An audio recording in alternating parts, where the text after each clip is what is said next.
We've been studying about the qualities of leadership and the qualifications for leadership and what the expectations are for leadership.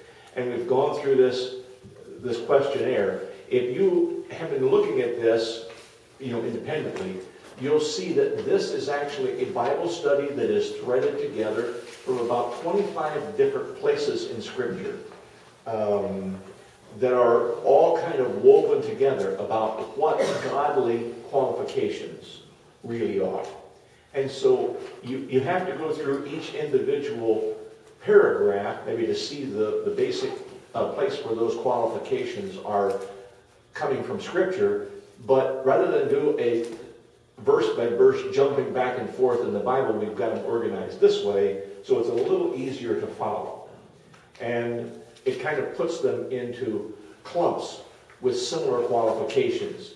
It's just a lot easier to visualize that way.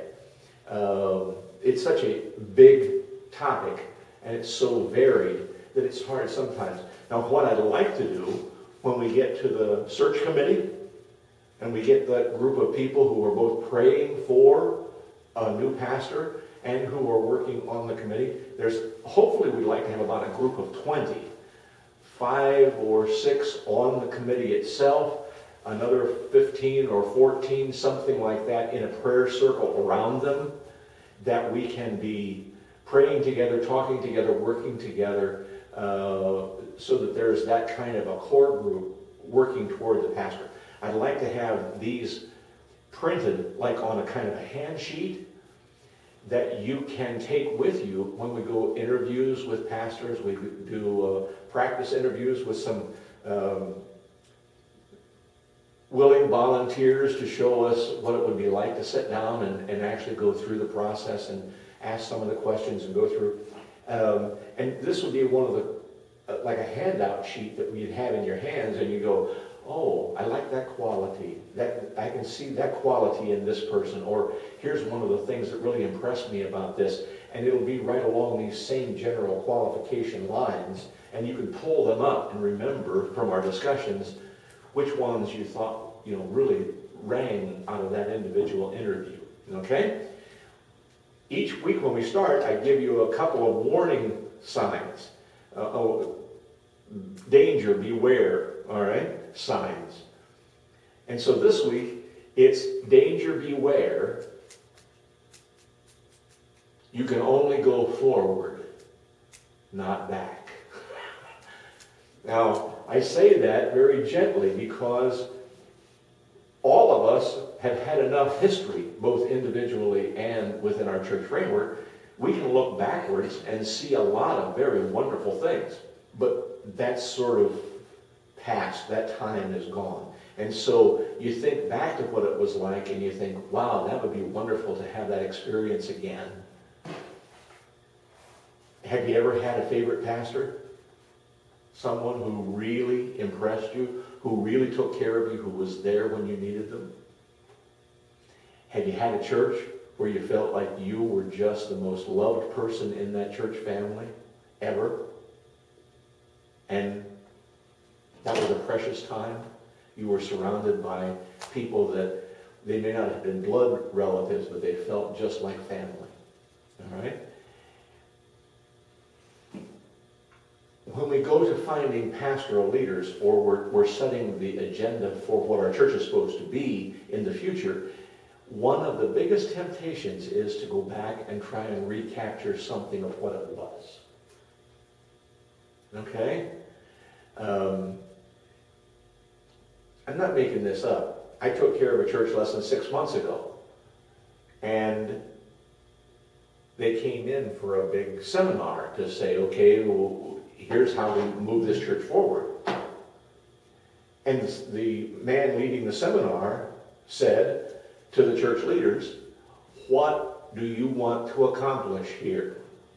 And one of the very, very most important leaders in the church, the key person in the church, said, we want to recreate the church we had when Pastor so, and gave a name, was our pastor back a dozen years ago, 15 years ago.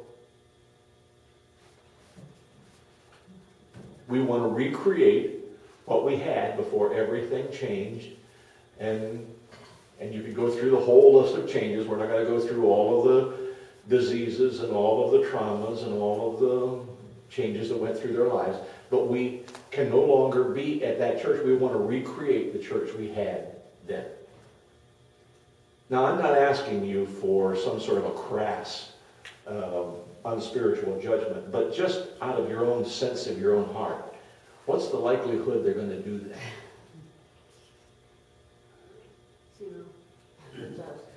Not that God can't. Every pastor is different. Every pastor has his own style. You can never recreate a pastor's style or leadership. Absolutely correct. Not only that, even if you could, there's an old saying, an old Chinese saying, I guess, because Chinese are very wise. Old Chinese saying. You can only put your toe in the same river one time. You can't do it twice. And what he meant was, if you put your toe in a river, by the time you get it out and put it in again, that river's somewhere else. Okay? You can't put your toe in the same river but once. And what we do is, okay, let's just play super pretend. Let's go back to when Don had the quartet and we had a wonderful vitality in the church and we were going all over the community and having music programs. We're doing all kinds of wonderful things.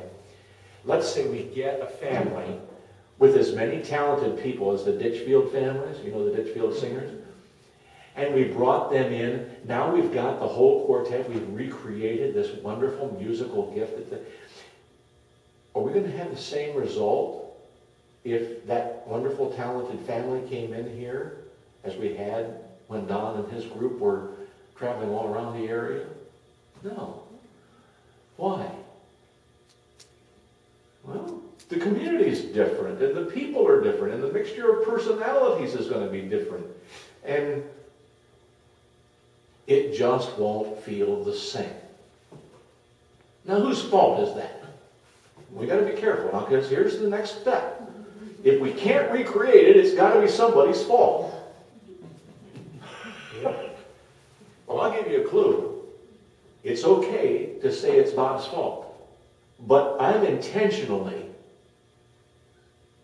not in a cruel way, but in an intentional way, just being different than Pastor Ken and Pastor Don and Pastor Herb. They're all different. Why? Here's the goal. Your next pastor is going to be different than me. I'm trying to get you ready to say, oh, good, at least he's not as bad as Bob was. Okay? At least he wears a suit and tie when he comes to church. At least he does things that are a little more normal to what it looks like or feels like. Or, look, I want it to be just enough different. You go, I'm looking forward to our new pastor. Then we'll have somebody that's a little normal. Okay? What's normal? Well, I guess I'm saying it's okay to look for someone different. If you're not ready for that, if you're not expecting that, if you're not preparing your heart for that, when you sit in these committee meetings or you sit in those prayer meetings, you're going to be thinking,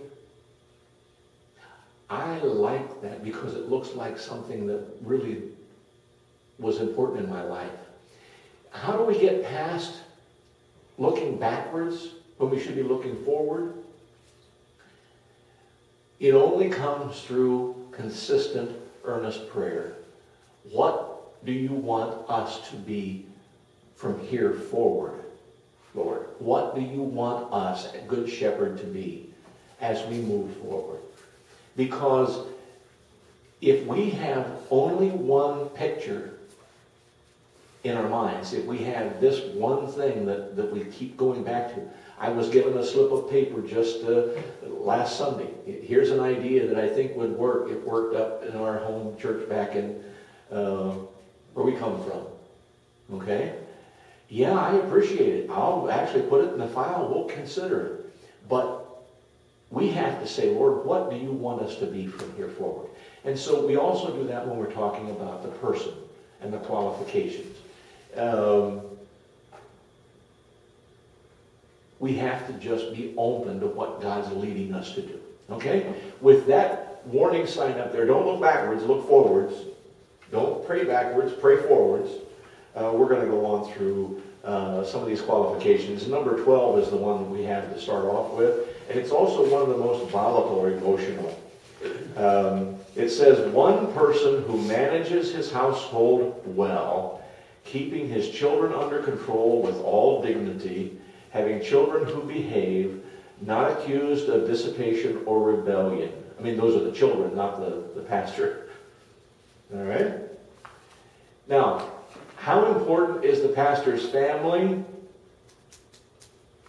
Very, very. You will have pastors, thank you, Wilma, I appreciate your vote of confidence, but there will be pastors that say, you should be hiring the pastor, not my family.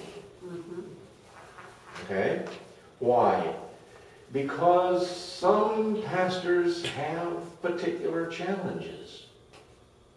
What does that mean? Well, a pastor should have a sense of leadership within his own family. But that doesn't necessarily mean that he won't have children that have autism, hyperactivity, ADHD, whatever that is. It almost sounds like DDT, but I'm not sure what it is, but it's attention deficit hyperactivity, something like that. Should we have perfectly behaved children and the wife that plays the piano? No, you can't do that. This is talking about someone who exerts the same integrated leadership through his family that he gives to the church. And that means, the word integrated is one we talked about last week quite a little bit. Integrated means you take the qualities of the fruit of the Spirit, you talk about the qualities of leadership, the dedication of gentle, not pugnacious, not addicted to wine, all these things that are we've talked about in the previous sessions, integrated them into a lifestyle, and their home has a well-ordered look to it. And even if they're dealing with some pretty interesting challenges, and some pastors' families have interesting challenges, they're exerting themselves in that situation in a faithful way. But this is an idea that we can't always know we have perfect kids, but we can say we're doing the very best we know how to take care of things, and our family is well ordered. Do you have questions about that? Are you talking about children that are within the family itself while they're growing up, or outside of the family after they leave? I think there's a variety of answers to that, because every person is responsible for their own decisions. All right? We can't hold a parent responsible for every one of their kids' decisions. That just doesn't happen. The Bible absolutely forbids that. Each generation makes their own decisions. The father who watched his son go away and spend his life's savings in riotous living was not penalized for what that prodigal son's decisions were. The son carried the penalty for that. The same way that the older son never really felt the love of his father. The father's not responsible for that resentment streak in him either. And so you can't hold an adult child who's making their own decisions accountable to the parent. You just can't. All right? Now, as they're in the home, as they're being brought up, you can say, are you being faithful in giving them the right lessons, the right example, the right mentoring, the right resources? And then you can say, yeah, okay. If you're doing your role as a parent correctly, and you're doing what's within your power to do, then you're being faithful. All right? And your life is ordered. So I'm saying you have to listen with a very gentle heart. More importantly, are you doing the job of pastoring to your family that you're doing to the church? If a person is very gentle when they're taking care of the church, and harsh and judgmental and negative and bitter when they're taking care of the family, it's going to have a result. You're not integrated. You're segmented. You know the difference between segmented and integrated. If you're the same at home when you sit down at the dinner table as you are at the board meeting, I got it right, then you have an integrated life. But if you have it in your public persona one way and in your private life another, then that's segmented and you're probably going to get a bad result. All right? So you want something that a person that is integrated. They've taken the Christian principles and qualities and integrated that. All right? Well managed.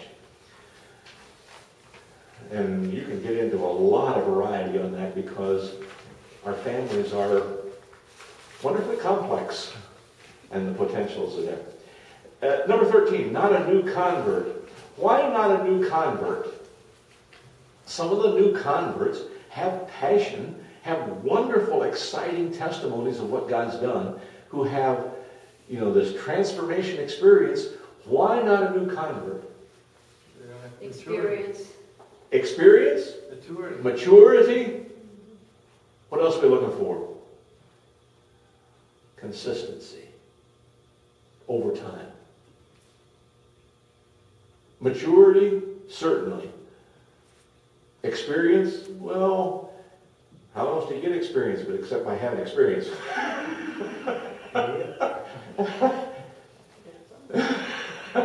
And every pastor that goes through seminary comes out and they think, I don't know, he's never had a full-time pastor before. I'm not sure whether this is somebody that's ready for a ministry or not. Okay? Number 14, has a good reputation outside of the church. Now, why would having a good reputation outside the church be important to people who are inside the church? Yeah, and it's very, very important. If you look at, there are pastors who work one way inside the church, and they have a very hard-nosed, very dogmatic, or very self-centered, selfish attitude as they deal with things outside the church. We had some church leaders many years ago who it came time to buy one of their pieces of equipment. And all the dealerships that sold those pieces of equipment all kind of shuddered and said, we just dread it when it's time to deal with these people.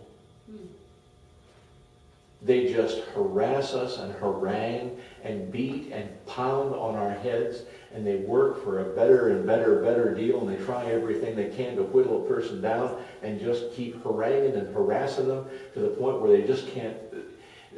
Go someplace else and buy it. Please, don't bother me anymore. They were leaders in the church that nobody in the outside world wanted to deal with. Not only does it have an impact on your testimony to those individuals, it has an impact on how the community views the ministry of the body of Christ. Because they will assume that the church operates the same way that this individual does in their public life. Again, it's not integrated. All right? In a good reputation outside of the church, it's an indication of character. All right? You remember what the definition of character is? It's what you do when nobody's looking. Okay? And if you're saying, well, I'm going to act differently when I have one of my congregation in the area, but I'll act differently when I don't think there's anybody from the congregation going to see what I'm doing on vacation, then you are demonstrating your inner character. Okay? All right, 15, not self-willed or stubborn. Oh, man, I think that disqualifies half the pastors I've known. Why? Because we have a passion for what we're doing, and we can be very, very dogmatic. We can push very hard. Sometimes even to the point where we actually run over people.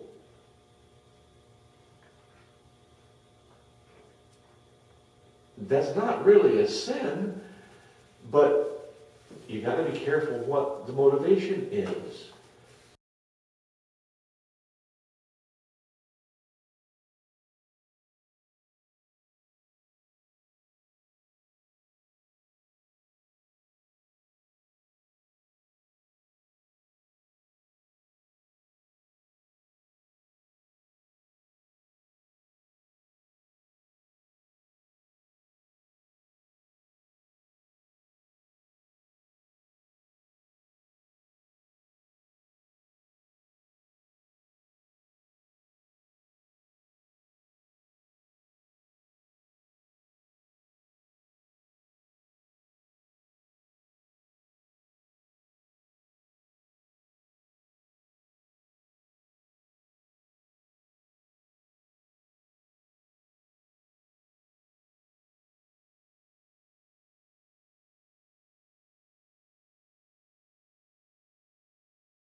Not just a stubborn person, even though they can have a very strong will.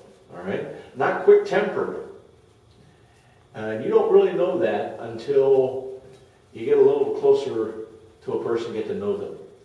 But when I do marriage counseling, I said by the end of the 7th session, I'll be able to get you angry, and then I'll see how you act.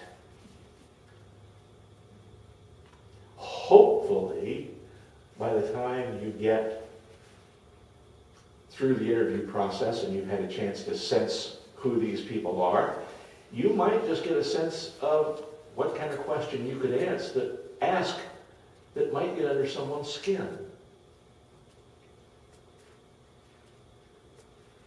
That would be just a little bit difficult for them to answer, or something they may not feel 100% comfortable sharing.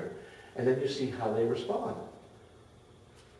There are some couples that I have every intention of getting them angry with each other and watching the argument. Because once you get to know someone, you can see what their hot buttons are. And you can...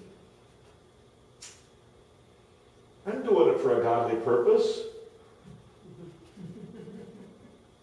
No, it's so that we can learn and study, and we can help guide.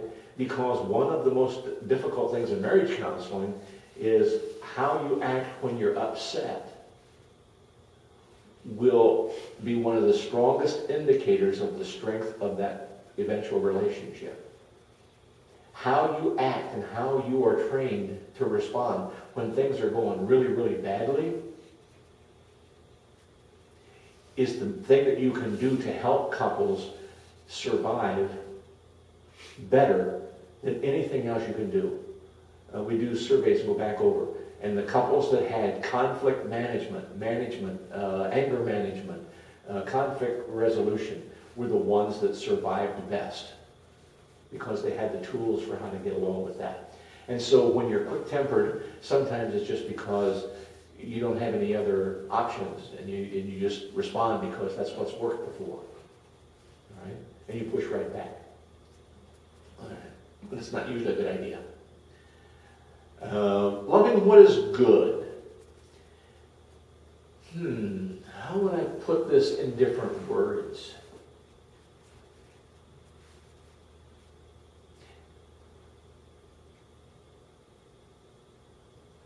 Have you ever known someone who just loved to play ornery tricks on people, and he thought it was funny, or they thought it was funny? Or they were doing it to be humorous? Okay. A very, very bad story, and I'm going to use this one, and then I'm going to probably be sorry about it. I was in a Sunday school class with a friend of mine who was a pastor. And I knew this pastor had a sarcastic streak in him.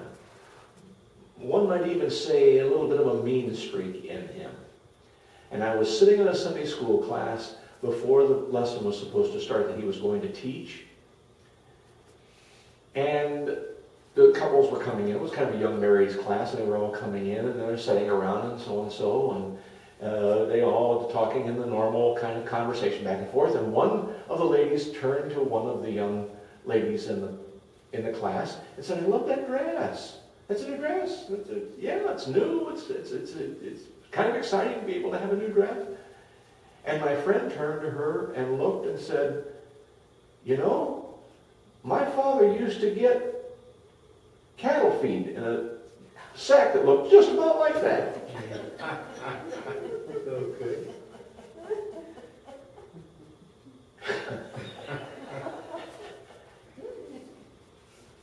Now he thought that was wonderfully funny.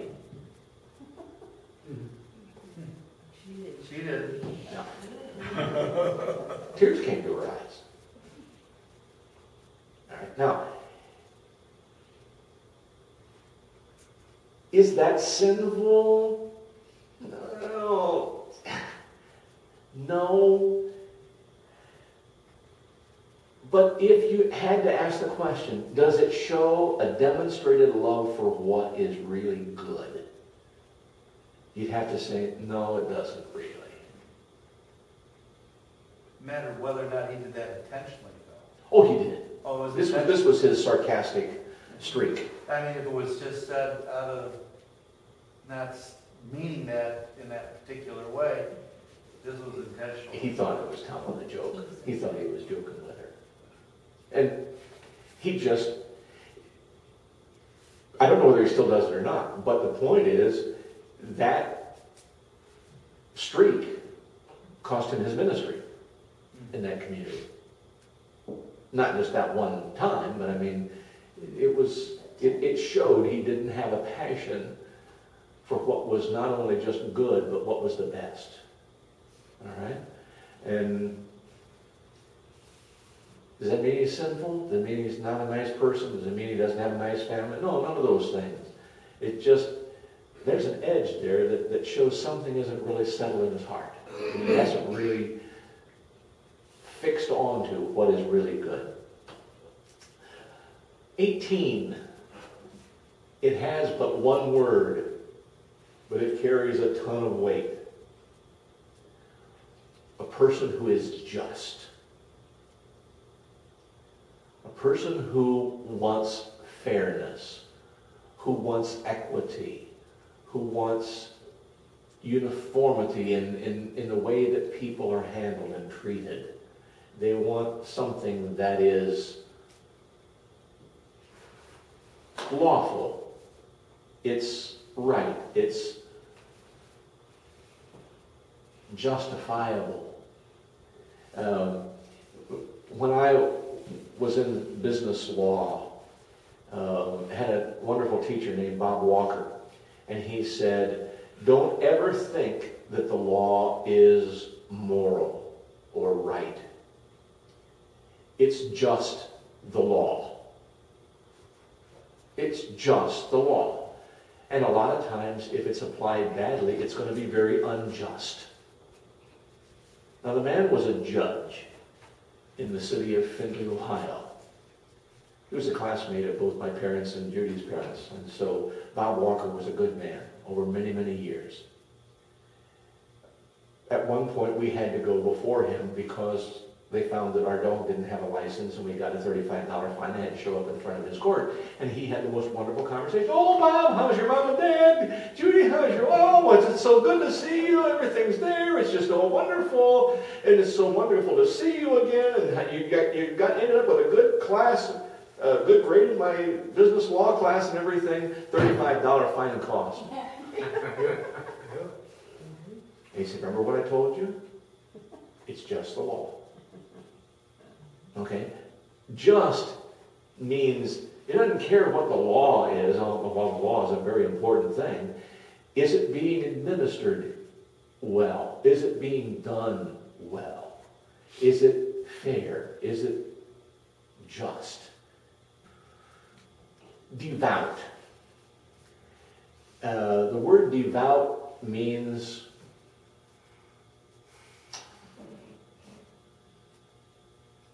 a hunger and thirst after righteousness. Jesus talks about we need to have a hunger and thirst after righteousness' sake. A devout person is someone who is always going back to the foundation. I took care of a church one time for 8 years, and we were there, and over again they would have difficulties, they'd have a challenge, they'd have a problem they had to deal with. Every time they handled it the same way. Let's just stop everything and go into a season of prayer and fasting together. Huh. Wow. Solutions came right up out of the prayer time. Solutions came right up out of that devotional time. Solutions came up through the body. Amazing. And I think it was because of the devoutness, the hunger for righteousness' sake, that the leadership of that church showed. And it carried them through. I've seen churches split over a lot less important things than what they faced on several different issues. But they had devout people. And then self-controlled. And I don't think I even need to mention that one, because you know what self-control is. It's like art. You can see it, you can appreciate it, but when it isn't there, you go, wow, that's ugly. Wow, that sure didn't turn out like they intended it to be. Well, self-controlled people have a filter on everything that they do. They keep looking for... I tell them sometimes my kids, when I was in the Navy, I learned every bad word in the book. I had a company commander that could curse in the most eloquent and colorful ways. And he planted within me a whole vocabulary of colorful verbiage that I practiced at length under his tutelage to the point where I got very proficient. But they never come out. Why? There's a filter that says, I'm not going to deface my testimony. I'm not going to deface my ministry. I'm not going to put my people at risk. Even though I may have thoughts, I have words, I have pictures in my head of ways that I could do things.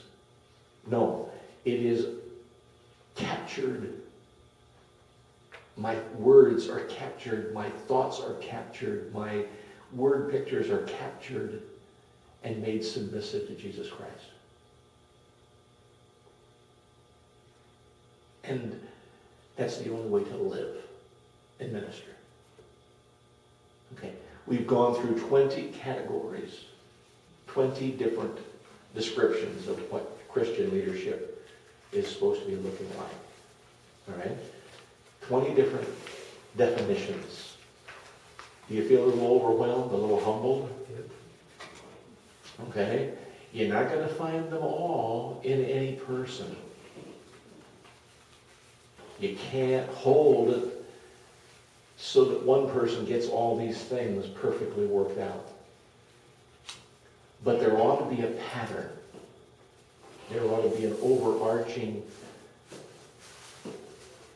design to their life that you can see, and you can see the outline, and you can kind of draw a sketch around it and say, well, he's real good in this over here, and he seems to have a strong handle on this one, and and if you can kind of connect the dots, you'll be able to get a picture of just where he's coming from. All right? Now, the issue is, this is also what we're using for our own congregational leadership on the lay level as well. We ought to be very careful, prayerful consideration for people who are being put on the ballot. Now, we've got some good people and wonderful people. I'm not pointing fingers and saying we're not doing this.